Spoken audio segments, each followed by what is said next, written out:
안녕하세요. 매일 새로운 사연을 전하는 읽어주는 사연 라디오입니다. 구독과 좋아요, 많은 공유 부탁드립니다. 오늘의 사연 시작하겠습니다. 안녕하세요. 남편과 화목한 결혼 생활을 이어가고 있는 30대 여성입니다. 그런 제가 여기에 찾아온 건 바로 제 미친 형님 이야기를 하고 싶어서예요. 물론 아주버님이 형님과 이혼 소송 중이니 형님이라 부를 날도 얼마 남지 않았지만요. 일단 어쩌다 저런 형님을 만나게 되었나 이야기를 하려면 제가 어쩌다 이 집안에 시집을 오게 되었는지도 말을 안 할 수는 없겠네요. 남편하고는 대학 CC였어요. 입학하자마자 서로 첫눈에 반했고 이후로 졸업할 때까지 동기들이 부러워할 만큼 예쁘게 연애했고요. 하지만 남편이랑 제가 서로 다른 나라로 유학을 가게 되면서 자연스레 멀어졌고 이후로는 친구들을 통해서 간간히 소식만 전해 듣게 되었죠. 그러다 동문회에서 우연히 재회하게 되었고 남편이 먼저 우리 그때 참 어렸다면서 연락을 해오기 시작했습니다. 그리고 저도 남편하고 워낙 좋은 기억이 많았어서 그런지 그런 연락이 싫지 않대요. 그래서 다시 연락을 주고받다가 연인 사이가 되었습니다. 그러다 결혼 이야기가 나온 건 저희가 연애한 지 2년째 돼가던 해였어요. 사실 양가에서는 이미 저희 둘이 연애한다는 걸 알고 계셨고 어쩌다 보니 왕래도 하고 있었거든요. 그러니까 어머님께서 먼저 뭐하러 시간을 끄냐며 서로 확신이 있으면 차라리 하루라도 빨리 식을 올리는 게 좋겠다고 하시더라고요. 사실 저는 친정어머니가 안 계세요. 제가 아주 어렸을 때 지병으로 돌아가셨고 이후로 아버지께서 혼자 저를 키우셨죠. 다만 아버지가 사업을 하시다 보니 저랑 많은 시간을 같이 보내주시지는 못하셨어요. 그래서 금전적으로 어려움은 없었지만 마음 한구석에 늘 외로움이랄까 그리움이랄까 그런 결핍이 있었네요. 그리고 이런 부분을 제 남편도 그렇고 시부모님께서도 알고 계셨거든요. 그래서 어머님이 저한테 마음을 많이 써주셨던 거고요. 그리고 이건 여담이지만 아버지의 사업체는 제가 물려받기로 되어 있습니다. 그래서 몇몇 친구들은 저희 어머님이 그런 것 때문에 잘해주시는 거 아니냐는 걱정도 해주더라고요. 하지만 결론부터 말하자면 저희 어머님은 결혼 전보다 결혼 후에 저에게 더 잘해주셨어요. 이제 진짜 당신 딸이나 다름이 없다 하시면서 말이죠. 그런데 이런 제 결혼 생활에 먹구름이 드리워진 건 어이없게도 아주버님이 결혼을 하면서였어요. 정말이지 어디서부터 어떻게 이야기를 해야 하나 싶은데 일단 저희 아주버님은 성격이 좋게 말하면 유하고 안 좋게 말하면 물러터졌거든요. 하지만 아주버님 성격이 그런 걸 제가 뭐라고 할 건 아니었으니까 그저 옆에서 지켜보고 들려오는 이야기 들으면서 혀를 차는 정도였죠. 아무튼 그런 아주버님께서 결혼하겠다며 여자를 집에 데리고 왔다대요. 문제는 그 결혼 상대가 아주버님보다 나이도 6살이나 많고 직업도 변변찮았다는 거지만요. 아무리 사랑하는데 국경이 없고 직업에 귀천이 없다지만 저희 시부모님의 반대는 거셌습니다. 그 여자랑 결혼할 거면 연 끊자는 얘기까지 나왔거든요. 그리고 저희 아주버님 성격은 그런 두 분에 맞설 만큼 강단 있는 사람이 아니었어요. 결국 시부모님의 반대를 이겨내지 못하고 그 여자한테 헤어지자고 했다더라고요. 하지만 두 사람이 헤어지고 그렇게 상황이 마무리되었다고 생각했을 무렵이었습니다. 그 여자가 저희 시댁에 직접 찾아왔네요. 보기에도 불러온 배를 감싸 안고 말이죠. 이 일로 정말 시댁은 쑥대밭이 되었습니다.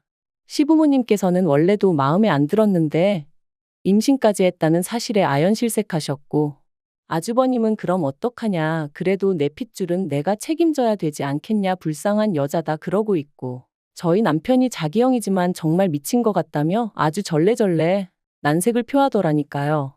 하지만 이때도 저는 당연히 아무런 말도 하지 않았습니다. 의견이 없어서가 아니라 말 그대로 제가 나설 자리가 아니었으니까요. 그리고 결국 역시나 자식 이기는 부모 없다고 시부모님은 두 사람의 결혼을 허락하셨습니다. 사실 더는 반대를 하실 수가 없는 상황이었죠. 다만 시부모님이 지들 멋대로 하는 결혼인 만큼 아무것도 못 해준다 하시더니 정말로 아무것도 안 해주시더라고요. 그리고 이 일로 아주버님하고 형님이 크게 다퉜다고 들었어요. 물론 저나 저희 남편이 나설 자리는 아니라서 그냥 어렵네 하고 말았지만요. 한편 아주버님이 결혼하고 얼마 지나지 않아 어머님의 생신이었습니다. 그래서 저는 평소와 같이 어머님이 좋아하시는 호텔 레스토랑에 예약을 하려던 참이었어요. 제가 시집 온 해에 어머님이 그러셨거든요. 집에서 말고 어디 분위기 좋은 데서 식사하고 싶으시다고요. 그리고 사실 어머님 성격이 집에 손님 오고 그러는 걸 안 좋아하세요. 그리고 그 손님에는 아들 며느리도 포함이었습니다. 저희가 오면 옷도 신경 써서 입고 계셔야 하고 생리현상도 조심해야 하고 그런 게 불편하다 하시며 그냥 분위기 좋은 데 가서 다 같이 깔끔하게 한 끼 먹고 헤어지는 게 좋다 하셨죠. 그래서 시부모님 생신이나 가족 행사가 있는 날이면 늘 호텔이나 유명한 식당으로 가거든요. 그래서 이 이야기를 형님한테도 했는데 형님이 고집을 부리대요. 어머님이 그렇게 말씀하셨어도 그건 경우가 아니라면서 그리고는 기어이 직접 한 상을 차려드려야겠다는 거예요. 그래서 그러면 형님은 그렇게 해드리시라 했어요. 저는 어차피 호텔 식대를 제가 낼 거니까 원래대로 호텔에서 모시겠다고요. 그런데 말도 안 된답니다. 당신이 윗사람이고 차려드리기로 정했으니 저는 자기 의견을 따라야 한대요. 그러면서 그게 윗사람에 대한 제 바른 자세라는데 황당하더라고요. 그래서 제가 솔직히 말했어요. 저는 찌개나 밑반찬처럼 간단한 음식은 할 수 있어도 시부모님 모실 만한 요리 실력은 없다. 그러자 형님은 마치 건수라도 잡았다 싶었는지 그러면 더더욱 배울 생각을 해야지 내뺄 생각만 하느냐면서 자기가 저희 집에 와서 저를 가르쳐 줄 테니 배우라대요.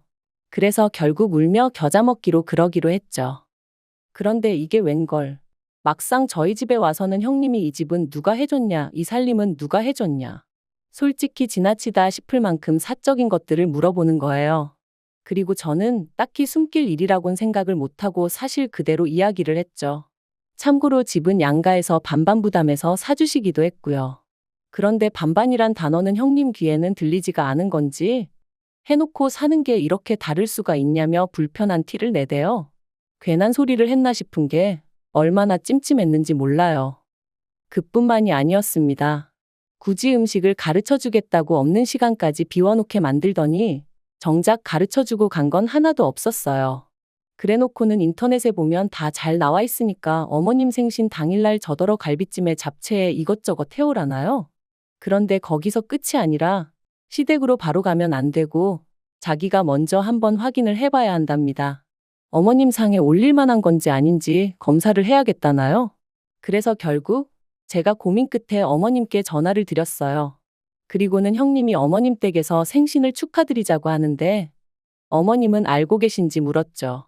그리고는 제가 너무 요리도 못하고 하는데 형님이 이것저것 해오라고 하셔서 걱정이란 얘기도 했어요. 그랬더니 어머님께서 대번에 왜 당신 의견도 묻지 않고 그런 계획을 세우느냐며 싫다고 하시대요. 그리고는 전처럼 호텔에서 먹자셔서 결국 그러기로 했어요. 그리고 어머님 생신 당일 결국 전과 마찬가지로 호텔 레스토랑에서 모였습니다.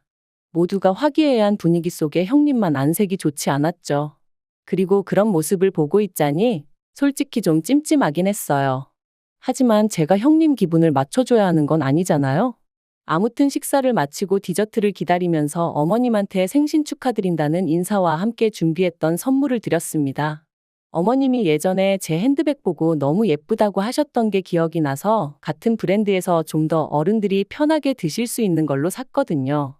명품이니까 조금 비쌌고요.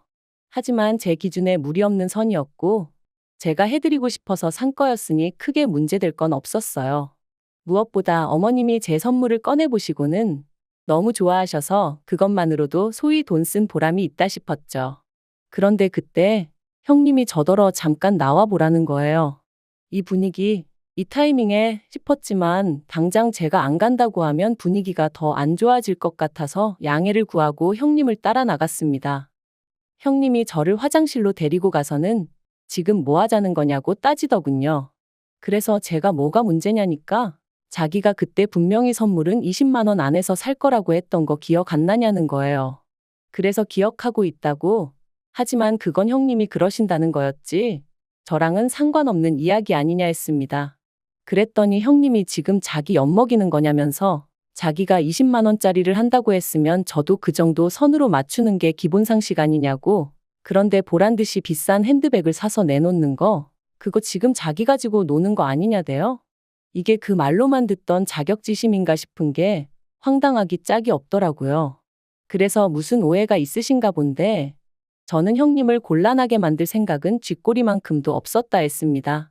하지만 형님은 계속해서 저더러 그 핸드백을 사온 저희가 뭐냐 따지더니 급기야는 동서 혼자 어머님한테 예쁨 받으면 좋냐고 시비를 거는 거예요. 정말이지 말이 통하지 않는다는 게 이런 거구나 싶었죠.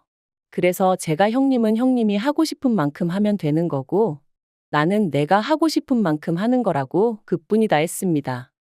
한편 자리로 돌아와 마저 디저트 먹고 그렇게 어머님 생신 축하 자리는 좋게 마무리가 되었어요. 그리고 집으로 돌아오는 길에 남편이 아까 형수랑 무슨 이야기를 그렇게 했냐고 묻더라고요. 그래서 어머님 생신 선물 좋은 거 해드렸다고 욕만 잔뜩 먹었다니까 남편이 어이없단 표정으로 저를 쳐다보더니 너무 신경 쓰지 말라대요. 그래서 신경 안 쓸 거야 했습니다. 솔직히 제가 자기한테 돈을 빌려서 산 것도 아니고 제 돈 주고 제가 좋아서 해드린 건데 왜 욕을 먹었나 싶은 게 생각할수록 열받고 짜증났었거든요. 그런데 그날 저녁 다시 형님한테 전화가 걸려왔습니다. 그리고는 한다는 소리가 앞으로는 뭘 하던지 간에 자기하고 상의하고 허락을 구하라는 거예요. 그래서 제가 왜 그래야 하냐고 했습니다. 그랬더니 자기가 윗사람이니까 당연히 그렇게 해야 한다나요? 그래서 윗사람을 따질 거면 어머님이 제일 어른이시니 앞으로는 상의를 해도 어머님하고 하고 허락을 구해도 어머님한테 구하겠다 했어요. 그랬더니 저더러 어머님이 좀 이뻐라 한다고 눈에 뵈는 게 없냐는데 이건 무슨 동네 양아치도 아니고 말본새하고는 정말 수준이 하더라고요. 그래서 말 좀 가려서 하시라고 아무리 형님이라고 해도 지켜야 할 선이 있는 거라고 했죠. 그리고는 저도 분이 안 풀려서 하고 싶은 말이 있으면 생각 좀 정리해서 다음에 만났을 때 대놓고 하라고 그러고는 전화 끊어버렸네요. 그런데 그 일이 있고 정확히 3일 뒤였어요. 남편이 어쩐 일로 술에 잔뜩 취해서는 집에 들어온 거예요. 그래서 제가 무슨 일이라도 있었냐니까 너무 속이 상하고 괴로워서 그런다더니 자기가 어머님한테 들은 말이 있는데 물어도 되겠냐대요? 그래서 뭔데 그러냐고 말해보라니까 형님이 어머님을 찾아가 제가 어머님 때문에 돈 나가는 게 한두 푼이 아니라 너무 힘들고 부담스럽다고 맏며느리도 아닌데 이렇게까지 해드려야 되는 건지 모르겠다 뭐 그렇게 하소연을 했다더랍니다. 그리고 형님이 어머님더러 동서가 좀 힘들어하는 것 같다며 한마디로 저 생각해주는 척 생쇼를 하면서 어머님과 제 사이를 이간질을 한 거죠. 그리고 어머님은 어머님대로 서운하고 속상하신 마음에 그걸 저희 남편한테 말씀하셨던 거고요. 진짜 이 일은 지금 생각해도 어이가 없고 분통이 터집니다. 그래서 제가 남편더러 날이 밝는 대로 어머님한테 가자 했어요. 그리고는 아주버님에게도 전화드려 형님하고 같이 시댁으로 오라고 했네요. 그렇게 이튿날 아침 10시부터 시댁에 온 식구가 모여 앉았는데 형님은 전에 없이 의기양양한 표정이었어요. 특히나 어머님이 저에게 전에 없이 냉랭하게 행동하시니 기분이 아주 좋아 보이더군요. 그래서 다들 보는 앞에서 제가 어머님한테 대놓고 물었습니다. 형님이 제가 어머님 때문에 힘들다 그런 소리를 했냐고요. 그랬더니 형님 표정이 순식간에 달라졌어요. 설마 제가 대놓고 어머님한테 그렇게 물을 줄은 몰랐던 모양이대요. 그리고 어머님도 저를 놀란 얼굴로 보시더니 이내 그렇답니다. 그리고 그 소리를 듣고 당신이 얼마나 마음이 아팠는지 모른다고 그간 부담스럽게 하려던 건 아닌데 제가 그렇게 느꼈다니 미안하시다는 거예요. 그래서 제가 엉엉 울어버렸어요. 그리고는 어머님 왜 제 마음을 그렇게 몰라주시냐고 어떻게 저랑 알고 지내신 세월이 있는데 형님 말 몇 마디만 듣고 제 마음을 그렇게 오해하실 수가 있냐고 물었죠. 그랬더니 저희 형님이 저더러 어이없다며 어머님 앞에서 생쇼하지 말랍니다.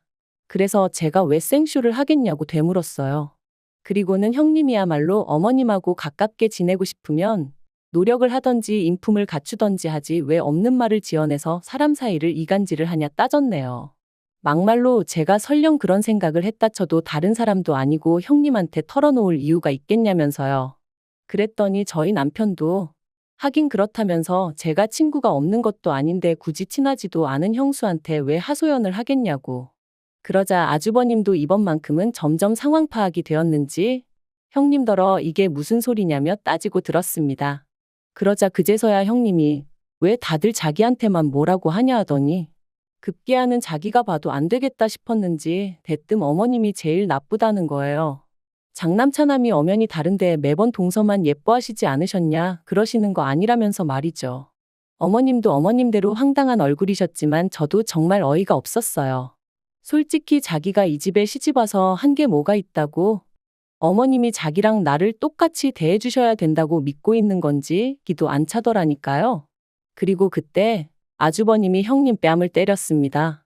왜 화목한 집안 분위기를 흐트려 놓느냐면서 말이죠. 그리고 졸지의 분위기는 아주버님과 형님의 부부싸움으로 이어졌어요. 형님은 네가 뭔데 나를 때리냐면서 신고를 한 해 만에 난리가 났고 조금도 미안해하는 기색 없는 형님한테 아주버님은 네가 그렇게 떳떳하냐 하더니 급기야는 이혼 이야기를 꺼냈습니다. 동시에 내가 지훈이 내 새끼 아닌 거 정말 모를 줄 알았냐면서 말이죠. 이때는 저도 저지만 시부모님 두 분 다 기함을 하셨어요. 그리고는 어쩐지 닮은 구석이 하나도 없더라는 저희 남편 말과 함께 그때부터 정말 쑥대밭이 되어버렸네요. 알고 보니 아주버님은 자기 애가 아닌 줄 알면서도 자기가 책임지기로 마음먹은 이상 어떻게든 가슴속에 품고 살려고 했었답니다. 그런데 형님이 잘 지내는 다른 식구들한테 해코지를 하는 걸 보니 이대로는 안 되겠다 싶으셨다네요. 저도 정말 이런 일을 제가 바로 곁에서 보게 될 줄은 몰랐는데 저희 아주버님만 불쌍하게 된 거죠 뭐. 아무튼 그래서 지금 아주버님네는 이혼 소송 중이고 뭐 그렇습니다. 어떻게 마무리를 해야 할지 모르겠는데 살다 보니 정말 별일이 다 있네요. 참, 그리고 어머님은 저에게 몇 번이나 사과를 하셨어요. 최소한 저한테 사실 확인이라도 먼저 하셨어야 하는데 그때는 왠지 괘씸하기도 하고 민망하기도 하고 그래서 소가리만 하셨다면서. 그리고 어쨌든 사람 관계라는 게 이럴 수도 저럴 수도 있다 생각하고 저도 더는 어머님 원망은 하지 않기로 했어요. 진짜 모녀들도 싸우고 화해하고 그러잖아요. 저도 어머님하고 좀 더 가까워지기 위한 과정이었다고 생각하려고요. 긴 이야기 들어주셔서 감사합니다. 오늘의 사연은 여기까지입니다. 구독과 좋아요, 알람 설정해주시면 앞으로 더 좋은 사연으로 찾아오겠습니다. 감사합니다.